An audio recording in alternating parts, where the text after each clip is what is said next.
Bismillahirrahmanirrahim. Assalamualaikum warahmatullahi wabarakatuh. Salam sejahtera untuk kita semua. Waalaikumsalam warahmatullahi wabarakatuh. Baik, sesuai dengan perjanjian kita minggu kemarin bahwa mata kuliah atau pokok bahasan yang akan kita bahas sama-sama pada kesempatan hari ini adalah mengenai bendungan ASI. Tapi sebelum saya jelaskan lebih jauh tentang bendungan ASI, apakah sehat-sehat dalam keadaan sehat-sehat kita semua pada hari ini? Alhamdulillah sehat Ibu. Oke, jadi sudah selesai waktu istirahat. Saya harapkan untuk pembelajaran hari ini tetap kita semangat untuk mengikuti sampai selesai ya. Nah, kemudian sebelum kita masuk ke bendungan ASI, saya mereview dulu ini mengenai pembahasan kita pada minggu lalu yang terkait pembentukan ASI. Ada dari kalian masih ingat pembahasan kita yang minggu lalu tentang pembentukan ASI? Ada 3 tahapan pembentukan ASI. Siapa yang bisa? Ya, Ibu. Saya Ibu. Baik, Winanda. Baik, Winanda. Tahapan ASI ada 3 pembentukan, yaitu pertama kolostrum, yang dimana kolostrum adalah ASI yang keluar pertama kali. Yang kedua transisi, yang dimana ASI ini keluar setelah 7 sampai 14 hari setelah masa kolostrum tadi Ibu. Dan yang ketiga terakhir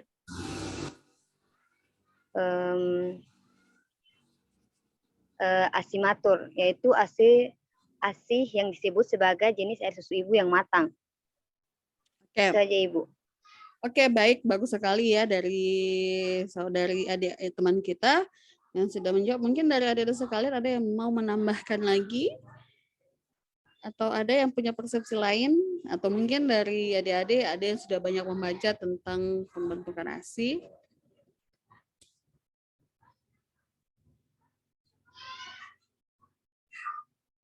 Nah, oke, kalau tidak ada lagi, bagus sekali ya. Memang kalau untuk pembentukan ASI itu melalui 3 tahapan, ada kolostrum. Kolostrum itu memang yang pertama dan kedua itu adalah pengeluaran ASI transisi, dan kemudian yang ketiga adalah pengeluaran asimator. Oke, jadi boleh saya lanjutkan dengan pembelajaran pada hari ini yang kita akan sama-sama membahas tentang bendungan ASI. Atau dari adik-adik sekalian ada yang sudah pernah mendengar bendungan ASI atau mungkin dulu punya keluarga yang mengalami bendungan ASI, atau yang tidak, ada yang kalau bahasa awamnya itu susunya bengkak tapi ASInya tidak keluar. Ada?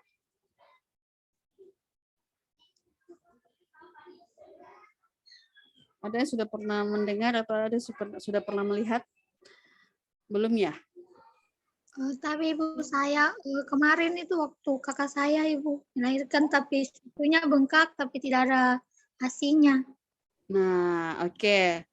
Boleh kita lanjutkan kalau memang ada pertanyaan seperti itu, supaya adik-adik bisa paham bahwa oh mungkin ini karena faktor ibu yang tidak mau memberikan ASInya, atau faktor ibu yang merasa bahwa ASInya kurang dan tidak mau memberikan ASInya kepada bayinya, sehingga lama-kelamaan ASInya itu bengkak dan kemudian menghambat saluran pengeluaran ASI dan kemudian menjadi bengkak, merah, dan biasanya itu didampingi dengan suhu badan ibu yang meningkat ya. Nah, saya akan bahas tentang bendungan ASI pada kesempatan hari ini. Apa itu bendungan ASI? Jadi bendungan ASI itu adalah ASI yang tidak segera dikeluarkan yang menyebabkan penyumbatan pada aliran vena dan limfe sehingga aliran susu menjadi terhambat dan tertekan di saluran air susu. Jadi adik-adik mungkin bisa kita melihat gambar untuk bentuk payudara ya, bagian kanan bawah ini. Nah, bagian kanan bawah ini ada kita melihat bahwa struktur-struktur daripada saluran pengeluaran ASI ada yang merah dan ada yang tidak merah. Nah, ini sebenarnya ada perbedaan untuk ASI yang normal dan ASI yang tidak normal ya. Nah, dari kedua jenis warna ini bisa kita bedakan untuk ASI yang dinamakan bendungan ASI itu ketika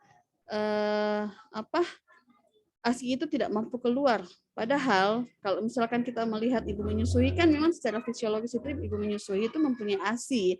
Hanya saja kurang daripada motivasi ibu, kemudian kurang informasi dan kurang pengetahuan ibu, atau tidak tahu bagaimana posisi ibu untuk memberikan susu kepada bayinya. Nah, sehingga pada saat pemberian susu kurang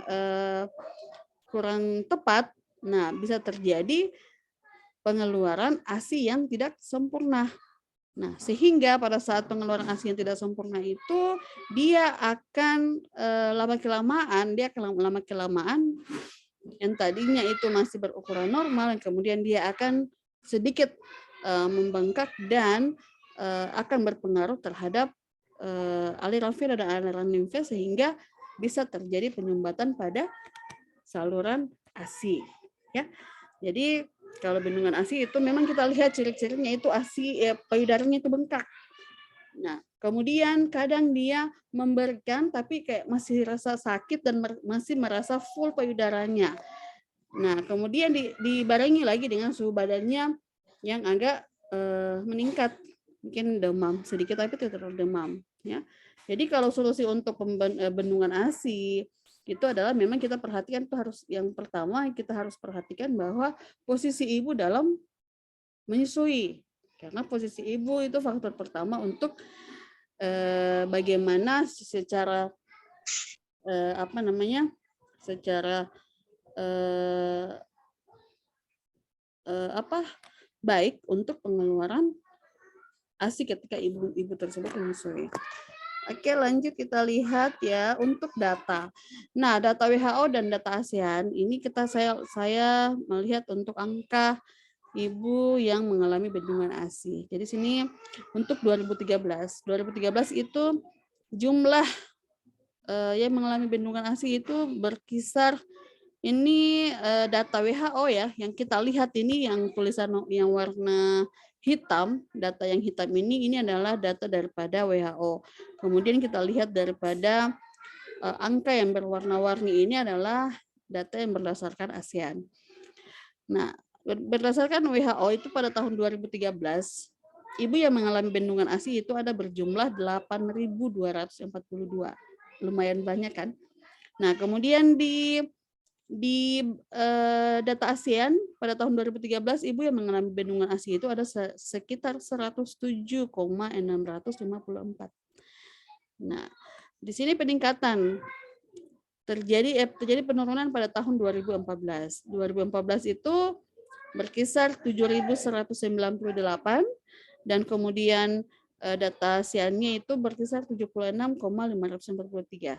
Artinya kalau kita melihat perbandingan daripada data WHO dan ASEAN pada tahun 2013 ke 2014, memang dia mengalami penurunan yang cukup tinggi ya. Tetapi angka yang saya tampilkan pada layar ini termasuk angka yang cukup berat.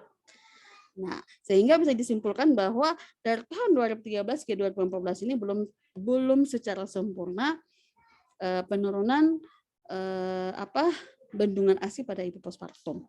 Nah, kemudian mengalami penurunan juga yang cukup baik tahun 2015 berdasarkan data WHO itu berjumlah 6.543 dan kemudian data ASEAN itu berjumlah 543.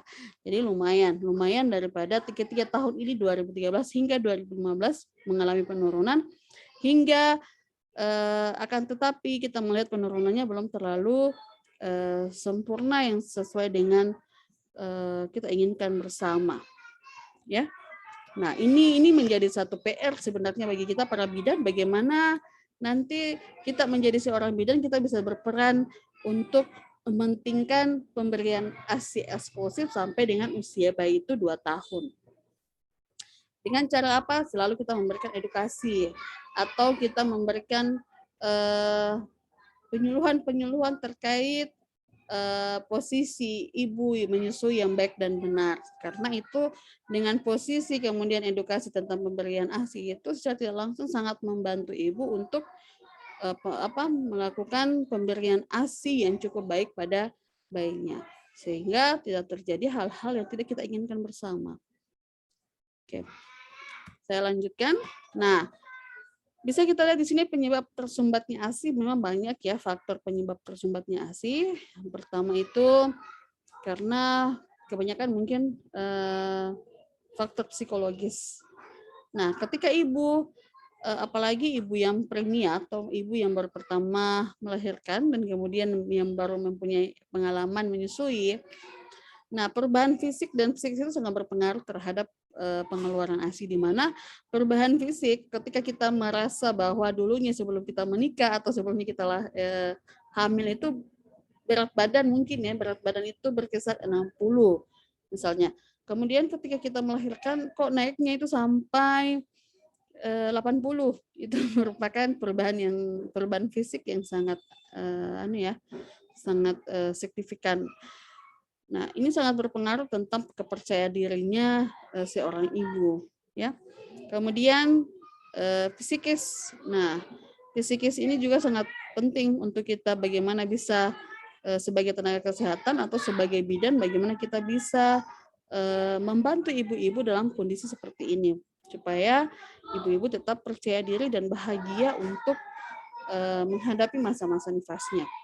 Kemudian 50-80% baby blues ini bisa terjadi pada ibu postpartum ya.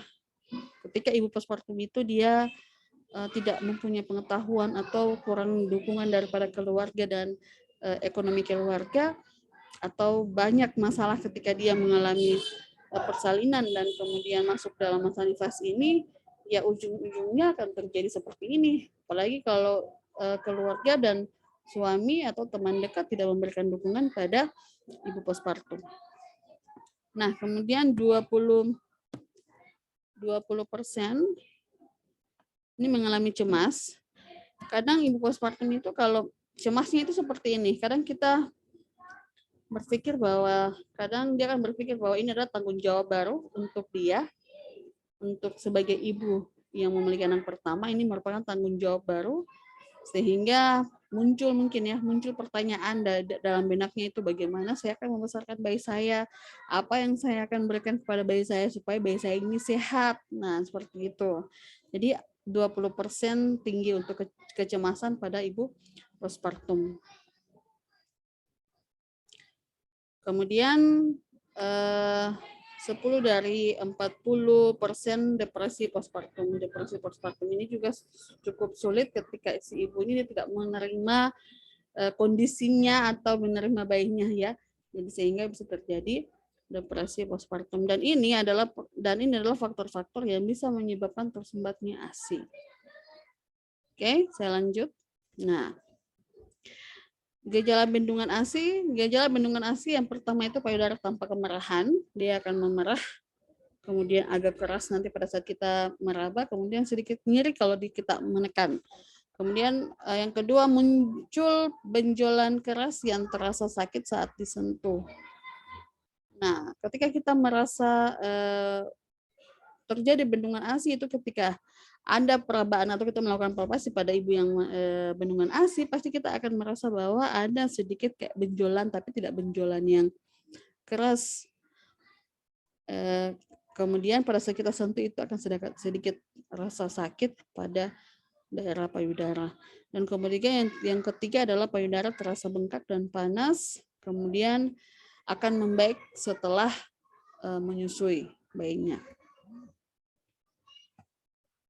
Nah, faktor penyebab bendungan ASI itu yang pertama pengetahuan yang kurang. Nah, pengetahuan yang kurang itu selalu menjadi faktor utama ya, karena memang kalau si ibu ini memiliki pengetahuan yang baik atau misalkan dia memiliki inisiatif untuk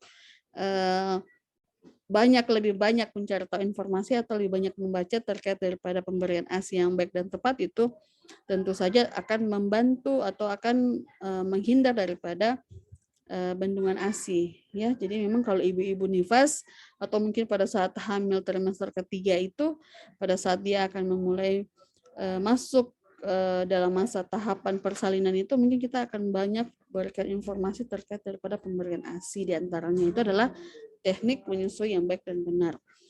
Kemudian sikap. Nah, sikap ini akan sangat berpengaruh terhadap pemberian ASI ketika si ibu ini mengetahui dan kemudian sikap akan pembentukan pemberian ASI itu sangat akan berpengaruh ya. Mulai daripada motivasi, kemudian informasi. Nah, kemudian 4 faktor ini itu sangat merupakan penyebab yang paling umum terjadi pada saat ibu dalam masa postpartum yang mengalami bendungan ASI. Nah, ada beberapa solusi untuk saluran ASI tersumbat ya. Yang pertama kita melihat menyusui dan memompa ASI lebih sering. Jadi ketika kita melihat bahwa si ibu ini punya ASI, hanya saja pada saat dia memberikan ASI pada bayi tapi masih merasa sakit ya. Nah, kita bisa menganjurkan si ibu ini pada saat memberikan ASI setiap 2 jam kalau memang bayinya kenyang, kemudian bayinya tidur istirahat, dia bisa menggunakan waktu itu untuk memompah ASI dan kemudian bisa disimpan pada kulkas, tentunya diperhatikan juga untuk suhunya. Kemudian yang kedua mengompres dan memijat payudara. Nah, yang kedua ini mengompres dan memijat payudara kalau kita melakukan perawatan payudara pada ibu yang mengalami bendungan ASI, ini juga merupakan salah satu solusi yang terbaik ya untuk melakukan pemijatan payudara, kemudian mengompres hangat dan dingin. Kemudian yang ketiga memperhatikan peletakan bayi saat menyusui. Nah, yang saya sering singgung pada saat ini adalah posisi daripada menyusui yang baik dan benar. Karena posisi itu ketika menyusui posisinya salah itu banyak akibat yang akan ibu alami. Salah satunya itu ASI tersumbat, kemudian bisa juga terjadi puting susu yang lecet, itu faktor yang sebab yang akan dialami pada ibu ketika dia tidak memperhatikan posisi yang menyusui baik dan benar. Kemudian keempat melakukan variasi posisi menyusui. Ya, ini juga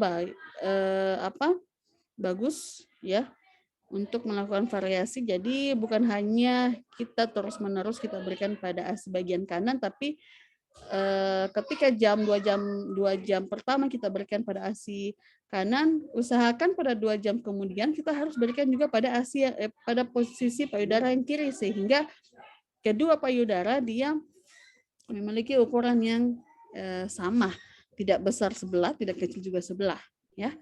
Kemudian mencukupi kebutuhan cairan. Nah, ini perlu untuk tenaga, kemudian nutrisi juga perlu diperhatikan pada ibu postpartum yang menyusui bayinya. Kemudian ini memenuhi kebutuhan waktu tidur. Nah, pola istirahat pada ibu menyusui juga itu harus diperhatikan, karena ketika ibu lelah, kemudian ibu merasa stres dan sebagainya, itu pasti akan berpengaruh terhadap pengeluaran ASI. Kemudian menghindari stres. Ini yang paling penting, ini menghindari stres.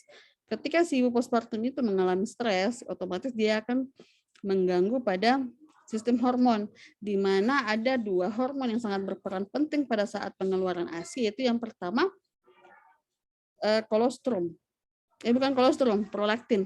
Di mana prolaktin itu dia sangat membantu untuk produksi ASI, dan setelah produksi ASI, hormon oksitosin yang membantu untuk pengeluaran ASI. Jadi menghindari stres itu sangat penting pada ibu postpartum. Ya. Harus bagaimana kita akan memberikan edukasi baiknya itu untuk kedua pasangan mungkin ya pada saat kita mendapatkan pasien dengan ASI tersumbat ini, supaya suami istri atau kedua pasangan ini bisa saling memotivasi supaya bisa mendapatkan hasil yang baik. Ibu memiliki ASI yang banyak, kemudian bayinya juga akan sehat. Oke, terima kasih. Sampai di sini ada yang bertanyakan enggak?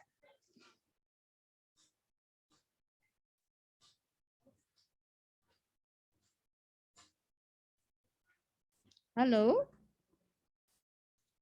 Ada yang mau bertanya? Bisa diaktifkan kameranya kembali. Sampai di sini ada yang bertanyakan mengenai bendungan ASI?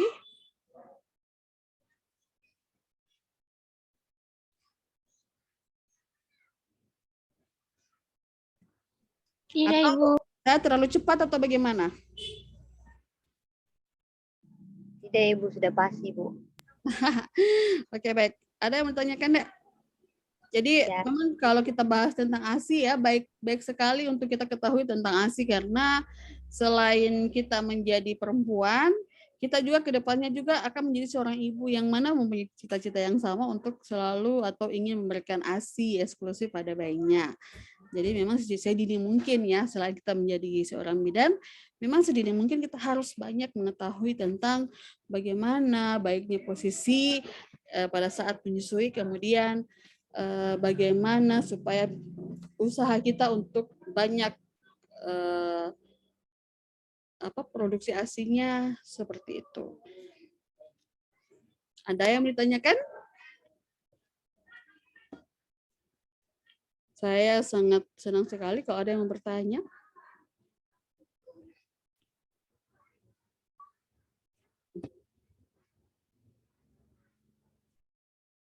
Oke, kalau tidak ada, masa tidak ada yang tanyakan, Dek?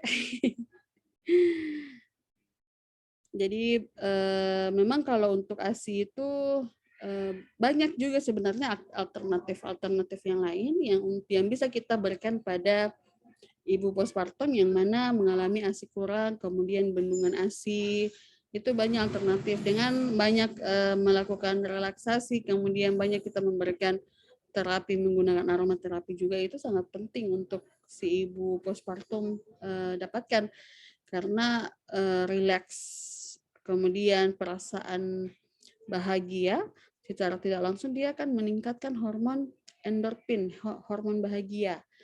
Nah, ketika hormon bahagia itu muncul, meningkat, itu ya otomatis akan bekerja sama dengan hormon prolaktin. Yang mana kita ketahui bahwa hormon prolaktin itu hormon yang berperan untuk membantu produksi ASI. Ya. Kemudian hormon oksitosin itu hormon yang bantu untuk pengeluaran ASI. Jadi oksitosin dan prolaktin itu dia saling berganti-gantian. Misalkan si prolaktin ini dia menabung. Si ASI ini dia mengeluarkan, seperti itu. Tentu kalau misalkan hormon oksitosin dia meningkat, tentu dengan bantuan isapan daripada bayi. Ya, semakin sering kita menyusui bayi kita, akan semakin banyak produksi ASI dan semakin meningkat untuk oksitosin. Ya, jadi untuk pembentukan ASI untuk masa nifas itu memang selalu menjadi solusi pertama bahwa ibu tidak boleh mengalami stres atau ada banyak pikiran seperti itu. Oke, kalau mau ada yang menanyakan silahkan, Dek.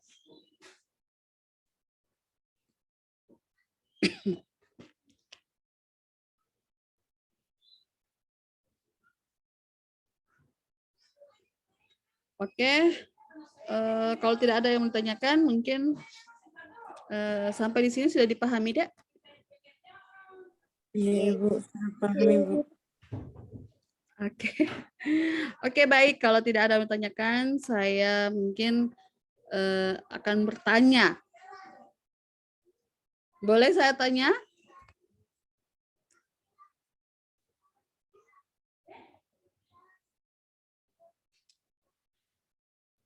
Oke. Jadi kalau misalkan kita sudah tidak ada lagi pertanyaan, saya harapkan apa yang menjadi penyampaian saya pada hari ini bisa diserap dengan baik. Kemudian tolong dipelajari, nanti sebentar saya akan share untuk materinya. Dan kemudian adik-adik bisa pelajari kembali, siapa tahu bisa ada tambahan sering membaca pada buku ataupun jurnal-jurnal ya. Oke. Kalau tidak ada lagi untuk pembahasan ke depan, mungkin kita akan bahas tentang mastitis, masih tentang payudara. Ya, karena ini memang merupakan mata kuliah daripada kegawat daruratan maternal dan neonatal. Nah, kalau tidak ada lagi, saya akhiri pertemuan hari ini dengan ucapan hamdalah. Wassalamualaikum warahmatullahi wabarakatuh. Waalaikumsalam. Waalaikumsalam warahmatullahi wabarakatuh.